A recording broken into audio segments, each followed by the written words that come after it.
इस मूवी का स्टार्ट होता है, हमें मूवी का मेन कैरेक्टर सियोंग दिखाया जाता है और उसकी बेटी का बर्थडे होता है। इसीलिए सियोंग की मदर उसे कुछ पैसे देती है ताकि वो अपनी बेटी को डिनर पर ले जा सके। लेकिन अब सियोंग को और पैसों की जरूरत होती है, तो इसीलिए वो अपनी मदर का एटीएम कार्ड चुरा लेता है। इसके बाद वो अपनी मदर के सारे पैसे चुरा लेता है और पैसों को वो लगा देता है हॉर्स राइडिंग में, और इस गेम में वो 4 मिलियन वॉन जीत जाता है। अब सियोंग ने एक कंपनी से बहुत सारे पैसे उधार ले रखे थे, तो इसीलिए वही लोग उसके पीछे पड़ जाते हैं। इसके बाद वो सियोंग को पकड़ ही लेते हैं और वो उसे काफी मारते हैं। और जब सियोंग उनके पैसे लुटाने के लिए अपने पॉकेट्स चेक करता है तो वो देखता है कि उसके पास तो पैसे हैं ही नहीं, यानी वो वाले पैसे जो उसने हॉर्स राइडिंग में जीते थे। और तब उसे याद आता है कि जब वो इन लोगों से बचकर भाग रहा था तो वो एक लड़की से टकरा गया था, तो जरूर उसी लड़की ने ही उसकी जेब काट ली। इसके बाद सियोंग कुछ पैसों का अरेंज करता है और अपनी बेटी को डिनर पर ले जाता है। इसके बाद सियोंग जल्दी से स्टेशन पर पहुंचता है, लेकिन अनलकीली उसकी ट्रेन तो मिस हो गई थी। और जब सियोंग वहाँ पर बैठकर ट्रेन के आने का वेट कर रहा था कि तभी अचानक से उसके पास एक आदमी आता है, और ये अननोन पर्सन था, यानी सियोंग उसके बारे में कुछ नहीं जानता था। फिर वो अननोन पर्सन सियोंग को कहता है कि मैं तुम्हारे साथ एक गेम खेलना चाहता हूँ। वो सियोंग को कहता है कि अगर तुम इस गेम में जीत गए तो मैं तुम्हें 1 लाख वॉन दूंगा। तब इतने सारे पैसों का सुनकर सियोंग ये गेम खेलने के लिए एग्री हो जाता है। इसके बाद सियोंग काफी मार खाने के बाद ये गेम जीत जाता है, यानी वो 1 लाख वॉन हासिल कर लेता है। इसके बाद वो अननोन पर्सन सियोंग को एक कार्ड देता है, ये कहते हुए कि अगर तुम और पैसे जीतना चाहते हो तो इस कार्ड पर जो नंबर लिखा हुआ है उस पर कांटेक्ट करना। इसके बाद सियोंग जब अपने घर जाता है तो उसकी मदर उसे कहती है कि तुम्हारी बेटी अगले साल अपने स्टेप फादर के साथ यूएस में शिफ्ट हो रही है। यहाँ पर हमें ये पता चलता है कि सियोंग की डिवोर्स हो गई है और उसकी वाइफ ने दूसरी शादी भी कर ली है। लेकिन सियोंग कभी भी ये नहीं चाहता था कि उसकी बेटी उससे दूर जाए, लेकिन उसे बहुत सारे पैसे चाहिए होते हैं अपनी बेटी की कस्टडी वापस लेने के लिए, तो इसीलिए सियोंग उस कार्ड वाले नंबर पर कॉल करता है। इसके बाद सियोंग को एक गाड़ी में लाया जाता है जहाँ पर और भी लोग थे, लेकिन फिर उन सारे लोगों को बेहोश कर दिया जाता है। और जब उन सब लोगों की आंख खुलती है तो वो खुद को एक फैसिलिटी में पाते हैं जहाँ टोटल 456 लोग थे, और वो वहाँ पर एज अ प्लेयर थे क्योंकि उन सबको एक यूनिफॉर्म भी पहनाया हुआ था। इस फैसिलिटी का होस्ट यानी लीडर एक आदमी था जो कि फ्रंट मैन था वहाँ पर, और वो सब पर नजर रख रहा था। अब यहाँ पर एक कॉमन चीज थी कि जितने भी लोगों को वहाँ पर लाया गया था उन सब ने कर्जे लिए हुए थे बहुत ज्यादा। सियोंग वहाँ पर प्लेयर नंबर 1 से मिलता है जो कि एक बूढ़ा आदमी था। उस बूढ़े आदमी को ब्रेन ट्यूमर था, यही वजह थी कि वो यहाँ पर आया था क्योंकि उसकी लाइफ तो वैसे भी खत्म ही होने वाली थी। इसके बाद वहाँ पर 2 प्लेयर्स जिनमें लड़की का नाम सैब्यूक और लड़के का नाम जेंग होता है, उनके बीच फाइट होती है। अब यहाँ पर सैब्यूक वही लड़की थी जो सियोंग के पैसे लेकर भाग गई थी, यानी उसी ने उसकी जेब काटी थी। सियोंग तो उसे देखते ही पहचान लेता है, इसीलिए वो अपने पैसे मांगने के लिए उसके पास जाता है। तभी वहाँ पर कुछ गार्ड्स आ जाते हैं जिन्होंने पिंक कलर का यूनिफॉर्म पहना था और उनके फेस अच्छी तरह से कवर्ड थे। गार्ड्स उन सभी प्लेयर्स को बताते हैं कि तुम्हें यहाँ पर टोटल 6 गेम्स खेलनी होंगी और जो इस गेम का विनर होगा उसे बहुत सारे पैसे मिलेंगे।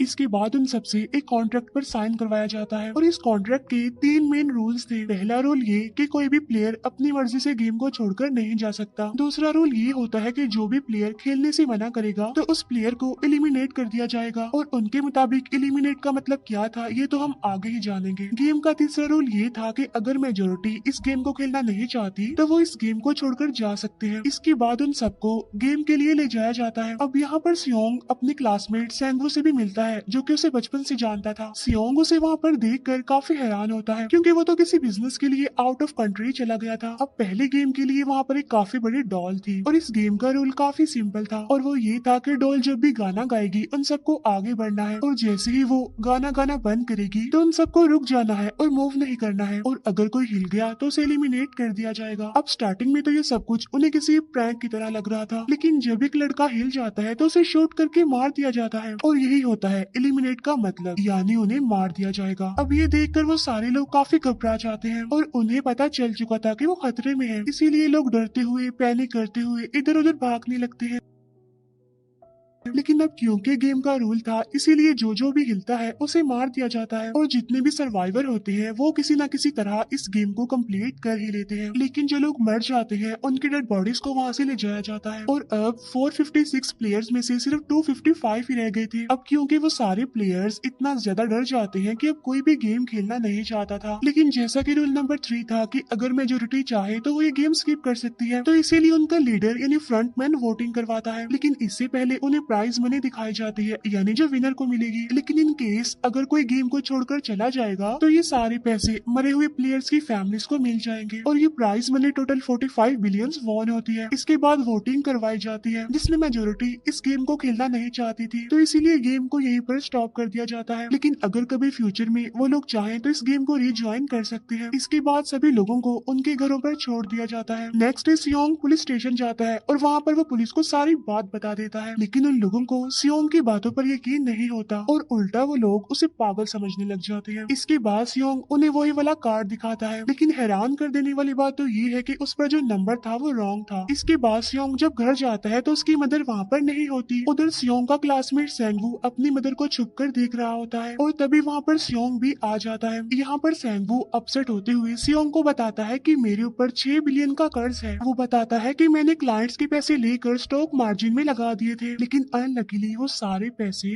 डूब गए। और तभी सियोंग के पास हॉस्पिटल से कॉल आती है। सियोंग की मदर का पाँव काफी इंजर्ड था, लेकिन डायबिटीज का ट्रीटमेंट ना होने की वजह से उनकी चोट और ज्यादा बढ़ गई। तब डॉक्टर सियोंग को बताते हैं कि तुम्हारी मदर का ट्रीटमेंट हो सकता है, लेकिन इसके लिए हमें इनका पाँव काटना होगा। लेकिन इस ऑपरेशन में बहुत सारे पैसे लगने वाले थे। लेकिन जाहिर सी बात है सियोंग के पास इतने पैसे तो होते नहीं। इवन उसने तो अपनी मदर के इंश्योरेंस के पैसे भी उड़ा दिए थे। तब इसीलिए सियोंग पैसे मांगने के लिए अपनी वाइफ के पास जाता है, लेकिन उसकी वाइफ उसे पैसे देने से इनकार कर देती है। फिर उसकी वाइफ अपने हस्बैंड को बताती है कि सियोंग आया था पैसे मांगने के लिए, और तभी उसका हस्बैंड सियोंग को पैसे देने आता है। साथ साथ उसे ये भी कहता है कि मेरी फैमिली से दूर रहो। लेकिन सियोंग उसे मारने लगता है और तभी उसकी बेटी भी वहाँ पर आ जाती है। इसके बाद सियोंग का एक फ्रेंड अपने बॉस के पास पैसे मांगने जाता है, लेकिन उसका बॉस उसे पैसे देने से मना कर देता है। तो इसीलिए उन दोनों के बीच फाइट होने लगती है। इस फाइट के दौरान उसके बॉस का हाथ मशीन में आ जाता है। तो मौके का फायदा उठाकर सियोंग का फ्रेंड पैसे लेकर वहाँ से भाग जाता है। फिर इसके बाद सियोंग का फ्रेंड अपने घर आकर अपनी वाइफ को कहता है कि पहली फ्लाइट लो और जाओ यहाँ से। इसके बाद सईब्यूक एक एजेंट से मिलती है, क्योंकि उसने अपनी मदर को नॉर्थ एरिया से साउथ एरिया में लाना था। सईब्यूक वही लड़की जिसने सियोंग की जेब काटी थी, लेकिन यहाँ अपनी मदर को लाने के लिए सईब्यूक को बहुत सारे पैसों की जरूरत थी। अब सईब्यूक का एक छोटा भाई भी होता है, जिससे उसने प्रॉमिस किया होता है कि मैं मदर को जरूर ले आऊंगी। इसके बाद हमें एक ऑफिसर दिखाया जाता है और इस ऑफिसर का भाई कुछ टाइम से मिसिंग था, इसीलिए वो ऑफिसर अपने भाई के घर जाता है, जहाँ उसे पता चलता है कि उसका भाई तो पिछले कुछ दिनों से अपने घर पर भी नहीं आया। और जब वो ऑफिसर घर को चेक कर रहा होता है तो उसे एक कार्ड मिलता है वहाँ पर, और इस ऑफिसर ने सेम ऐसा ही कार्ड पुलिस स्टेशन में सियोंग के पास भी देखा था। तो इसीलिए वो ऑफिसर सियोंग के पास जाकर उससे इस बारे में पूछता है, लेकिन सियोंग उसे कुछ नहीं बताता। इसके बाद सियोंग जब अपने घर जाता है तो उसे वो कार्ड दोबारा मिल जाता है वहाँ पर। अब सियोंग डिसाइड करता है कि वो दोबारा से उस गेम को ज्वाइन करेगा, इसीलिए सभी प्लेयर्स को एक शिप के पास ले जाया जाता है। इधर ही वो ऑफिसर भी गाड़ियों का पीछा करते हुए उस शिप तक आ जाता है। वो एक गार्ड को मारकर उसे पानी में फेंक देता है। इसके बाद उन सभी प्लेयर्स को एक आइलैंड पर मौजूद फैसिलिटी में लाया जाता है। अब यहाँ पर उन्हें जरा भी अंदाजा नहीं था कि अगला गेम कौन सा होगा और उसे कैसे खेला जाएगा। इसके बाद वो लोग अपनी अलग अलग टीम्स बना लेते हैं। रात को सईब्यूक और उसकी फीमेल फ्रेंड वॉशरूम जाते हैं। यहाँ पर सईब्यूक गार्ड्स की नजरों से बचते हुए उस फैसिलिटी को एक्सप्लोर करने लगती है। तभी वो देखती है कि गार्ड्स बड़े बड़े बर्तनों में कुछ बना रहे हैं, लेकिन अब क्योंकि गार्ड्स को शक हो जाता है तो ये गार्ड वॉशरूम्स को चेक करने के लिए आता है। लेकिन तब तक सईब्यूक वापस आ चुकी थी। इसके बाद सईब्यूक अपनी फीमेल फ्रेंड को सारी बात बता देती है जो उसने देखा था। लेकिन यहाँ पर सेंगवू उन दोनों की बातें सुन लेता है और वो इस बारे में सईब्यूक से पूछता है, जिस पर सईब्यूक बताती है कि वो बड़े बड़े बर्तनों में कुछ पका रहे थे। इसके बाद उन सभी प्लेयर्स को प्ले ग्राउंड में लाया जाता है, जहाँ पर उनके सामने 4 शेप्स थी। 4 शेप्स में से उन्होंने किसी एक शेप को चूज करना था। अब यहाँ पर सेंगवू को पता चल जाता है कि गेम क्या है और क्या करना है हमें। सेंगवू सियोंग को बताता है कि सबने अलग अलग शेप्स को चुनना है। इसके बाद उन सभी को एक छोटा सा बर्तन दिया जाता है जिसमें की शेप्स बनी होती है। अब गेम उनकी ये होती है कि उन्होंने किसी तरह उस शेप को बाहर निकालना है बगैर डैमेज किए, लेकिन अगर शेप जरा से भी खराब हो गई तो उन्हें एलिमिनेट कर दिया जाएगा, यानी मार दिया जाएगा। अब यहाँ पर सेंगवू तो इजिली उस शेप को निकाल लेता है, लेकिन सियोंग इतना ज्यादा घबरा जाता है कि उसकी हालत खराब होने लगती है। लेकिन फिर वो किसी न किसी तरह करके इस गेम को भी जीत लेता देता है। इसके बाद उन सबको वापस से रूम में लाया जाता है। अब यहाँ पर 187 प्लेयर्स वापस आए थे, जिनमें से अब सिर्फ 108 ही रह गए थे। इसके बाद उन सबको खाने के लिए ले जाया जाता है, लेकिन खाने की वजह से जैंग की एक लड़के से फाइट हो जाती है, जहाँ पर जैंग उस लड़के को इतना ज्यादा मारता है कि वो मौके पर ही मर जाता है। इधर ही हम देखते हैं कि उन प्लेयर्स में से एक डॉक्टर होता है जो गार्ड्स के साथ मिलकर मरे हुए लोगों के ऑर्गन्स निकाल कर उन्हें चाइनीज को बेचने का काम करता है। इसीलिए जब भी डेड बॉडीज को ले जाया जाता है तो वो डेड बॉडीज को गायब कर लेते हैं, क्योंकि ये सब कुछ एक प्लान के अकॉर्डिंग चल रहा था, क्योंकि ये सारा कुछ फ्रंट मैन से छुप कर हो रहा था। यही वजह थी कि कंट्रोल रूम में भी उन्होंने अपना ही एक आदमी बिठाया हुआ था जो कि उन लोगों की सारी वीडियो फुटेज डिलीट कर देता था, और गार्ड्स तो डॉक्टर को गेम के बारे में पहले ही बता देते थे ताकि वो सरवाइव कर सके। यहाँ पर एक गार्ड उसी प्लेयर डॉक्टर को बताता है कि आज हमने प्लेयर्स को जानबूझकर खाना कम दिया है ताकि वो आपस में लड़ने लगे, जिससे होगा ये कि सारे वीक प्लेयर्स गेम से आउट हो जाएंगे। साथ ही गार्ड डॉक्टर को अपनी अगली गेम के बारे में बता देता है। अब 30 मिनट के बाद वहाँ पर लाइट्स ऑफ होने वाली थी। अब यहाँ पर सैंगवू को पता था कि सियोंग की टीम जरूर कोई उल्टा काम करेगी, इसीलिए वो उस टीम को अपने पास बुलाकर उन्हें रिलैक्स रहने के लिए कहता है। उधर वो जो डॉक्टर प्लेयर होता है वो जैंग की टीम में शामिल हो जाता है। यहाँ पर डॉक्टर जैंग को बता देता है कि अगला गेम क्या होने वाला है। इसके बाद लाइट्स ऑफ हो जाती है और जैंग अपनी टीम के साथ मिलकर बाकी सभी को मारने लगता है। जैंग एक लड़की को मारकर सैबियो को मारने जाता है, लेकिन तभी सियोंग उसे बचा लेता है। इसके बाद गार्ड्स वहाँ पर आकर उन सभी को रोक लेते हैं और अब टोटल 80 लोग रह गए थे। इसके बाद उन सभी को तीसरे गेम के लिए ले जाया जाता है और यहाँ पर उन्हें 10-10 प्लेयर्स की एक टीम बनाने के लिए कहा जाता है, और वो लोग ऐसा ही करते हैं, अपनी अपनी टीम बना लेते हैं। अब क्योंकि जैंग को अगली गेम के बारे में पहले ही पता होता है, इसीलिए वो सैबियो की फीमेल फ्रेंड को अपनी टीम में नहीं रखता और वो अपनी टीम में सिर्फ मर्दों को ही रखता है। इसके बाद सैंगवो भी अपनी एक टीम बना लेता है। अब क्योंकि उन्हें एक प्लेयर की जरूरत थी, तो इसीलिए सैबियो की फीमेल फ्रेंड उनकी टीम में शामिल हो जाती है, और ये गेम असल में टग ऑफ वॉर का होता है, यानी उन्होंने अपने सामने वाली टीम को नीचे गिराना था। इसके बाद गेम स्टार्ट हो जाती है और जैंग की गेम बड़ी आसानी से इस गेम को जीत लेती है। इसके बाद बारी होती है सैंगवो की टीम की। तब प्लेयर नंबर 1 यानी वो बूढ़ा आदमी कहता है कि मैंने अपनी जिंदगी में बहुत सारी टग ऑफ वॉर्स खेल रखी है, इसीलिए उन सबको गाइड करता है कि इस गेम को कैसे जीतना है। तो इसीलिए वो लोग किसी न किसी तरह करके इस गेम को जीत जाते हैं। फिर दिखाया जाता है कि 30 मिनट के बाद दोबारा से लाइट्स ऑफ हो जाएंगी, जिस पर सैंगवो उन सबको कहता है कि रेडी रहना। तो इसीलिए वो डिसाइड करते हैं कि एक एक करके हम पहरा देंगे। अब जैंग की टीम में एक से बढ़कर एक चालाक प्लेयर था, तो इसीलिए जैंग को डर होता है कि कहीं उसकी टीम उसे ही साइड पर न लगा दे, यानी उसे ही अपने रास्ते से न हटा दे।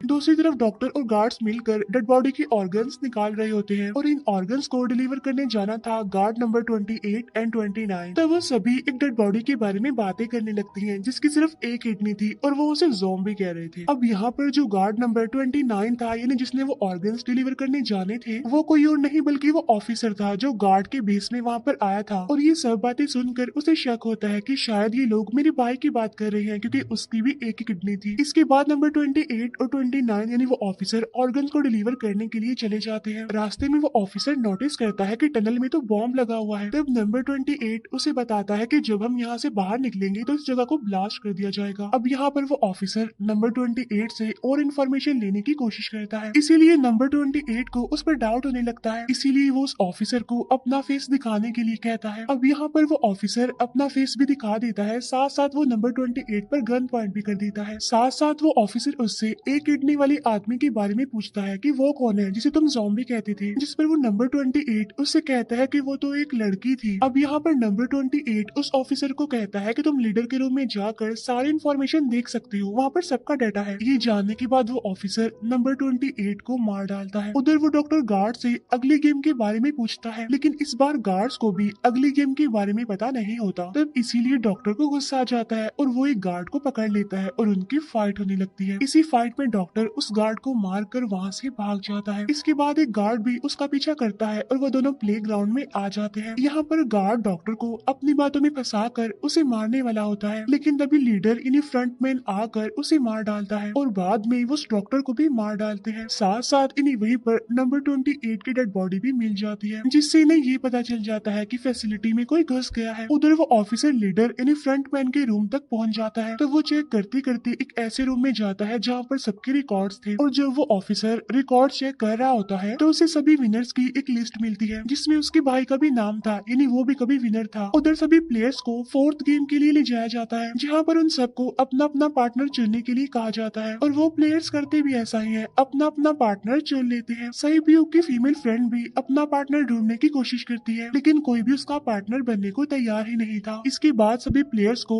10-10 मार्बल्स दिए जाते हैं। असल में ये गेम ऐसी होती है कि एक प्लेयर को अपने पार्टनर से सारे मार्बल्स लेने होते हैं बगैर कोई जोर जबरदस्ती किए, और जो दूसरा पर्सन होगा यानी जिसके पास मार्बल्स नहीं होंगे उसे मार दिया जाएगा। फिर सैंगवू और सियोंग का फ्रेंड ऑड और इवन का गेम खेलते हैं जिसमें कि उन्होंने गेस करना था कि सामने वाले के हाथ में कितने मार्बल्स हैं। अब यहाँ पर सियोंग का फ्रेंड सैंगवू के सारे मार्बल्स जीत जाता है जिसकी वजह से लास्ट में सैंगवू के पास सिर्फ एक ही मार्बल बचता है। अब क्योंकि सैंगवू को पता चल चुका था कि अब वो बच नहीं पाएगा, इसीलिए वो सियोंग के फ्रेंड को अपनी बातों में फंसा कर उसे ये यकीन दिलाता है कि अगर हम में से कोई भी हार गया तो हारे हुए लोगों का मैच दोबारा करवाया जाएगा। अब यहाँ पर सैंगवू धोखे से सियोंग के फ्रेंड के सारे मार्बल्स चेंज कर देता है। इसके बाद सैंगवू मार्बल्स लेकर गार्ड को दे देता है और वहाँ से बाहर चला जाता है। और जब सियोंग का फ्रेंड मार्बल्स चेक करता है तो वहाँ पर पत्थर होते हैं। उधर प्लेयर नंबर 1 यानी उस बूढ़े आदमी की हालत खराब हो रही थी, इसीलिए वो तो इधर उधर घूम रहा था लेकिन सियोंग किसी तरह उसे खेलने के लिए एग्री कर लेता है। अब यहाँ पर वो दोनों यानी वो बूढ़ा आदमी और सियोंग भी इवन आउट खेलते हैं। अब इनमें से वो बूढ़ा आदमी सियोंग के सारे मार्बल्स जीत जाता है लेकिन लास्ट राउंड में वो बूढ़ा आदमी भूल जाता है कि उसने क्या चूज किया था। तो यहाँ पर सियोंग उसी बातों में फंसा कर उसके सारे मार्बल्स ले लेता है। लेकिन यकीन मानिए कि वो बूढ़ा आदमी काफी चालाक था, उसने एक मार्बल अपने पास ही रखा हुआ था और वो दोबारा से इधर उधर घूमने लगता है। अब यहाँ पर सियोंग उसे रिक्वेस्ट करता है कि प्लीज मेरे साथ एक और गेम खेलो ना। तब यहाँ पर वो बूढ़ा आदमी कहता है कि मुझे पता है कि तुमने सारे मार्बल्स धोखे से लिए हैं मुझसे। वो कहता है कि मुझे सब पता था, बस मैं पागल बनने की एक्टिंग कर रहा था।